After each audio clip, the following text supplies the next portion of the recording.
भाजपात निष्ठा आणि शिस्तीला सर्वाधिक महत्त्व असतं, पण नागपूर भाजपनं पक्षशिस्त म्हणजे काय हे थेट नवनिर्वाचित नगरसेवकांचा राजीनामा घेऊन अधोरेखित केलाय।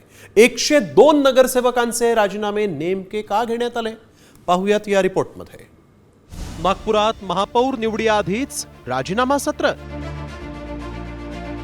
भाजपच्या 102 नगरसेवकांचे राजीनामे। पक्षनिष्ठेचा धडा की परंपरेचा वारसा। नागपूर महापालिकेत भाजपनं आपलं वर्चस्व कायम राखलेलं असताना पक्षनिष्ठेसाठी नवा वस्तुपाठच घालून दिलाय। भाजपचे गटनेते नरेंद्र बोरकर यांच्या सूचनेनुसार भाजपच्या 102 नगरसेवकांनी आपले राजीनामे पक्षाकडे सुपूर्द केलेत। मात्र महापौर निवडीआधीच भाजपनं आपल्याच नगरसेवकांचे राजीनामे का घेतलेत पाहूया।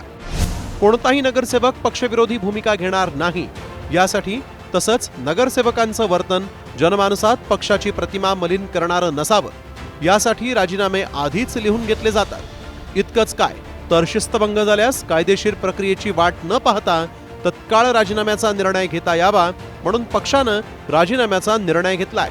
दरम्यान संघाचं मुख्यालय असलेलं नागपूर हे भाजपचा बालेकिल्ला मानलं जातं, त्यामुळे इथं पक्षशिस्त, जबाबदारी आणि संघटनात्मक नियंत्रणाला विशेष महत्त्व आहे। अशातच भाजपनं 21 आणि 24 वर्षीय नवनिर्वाचित नगरसेवकांचेही राजीनामे लिहून घेतलेत, त्यामुळे ही काही नवीन बाब नाही। नागपुरात 1997 पासून जेव्हा सध्याचे मुख्यमंत्री देवेंद्र फडणवीस पहिल्यांदा नगरसेवक झाले होते तेव्हापासून हे राजीनामा सत्र असंच सुरू आहे। कधीही पक्षाच्या शिस्तीचा बाहेर जाऊन जर कोणी काम करत असेल, त्याचा बोलताना उद्वेगानं त्याच्या तोंडातनं अशा काही शब्द निघाला ज्याच्यामुळे पक्षाची छबीला नुकसान होईल आणि सामाजिक उद्वेग वाढेल अशा स्थितीत, आणि कोणी जर कधीतरी आर्थिकदृष्ट्या काही चुकीचं काम केला तो अशा स्थितीत पक्षाला अधिकार असतो की तो त्याचा राजीनामा तो स्वीकृत करतो आणि त्याला नगरसेवक पदापासून वंचित करतो।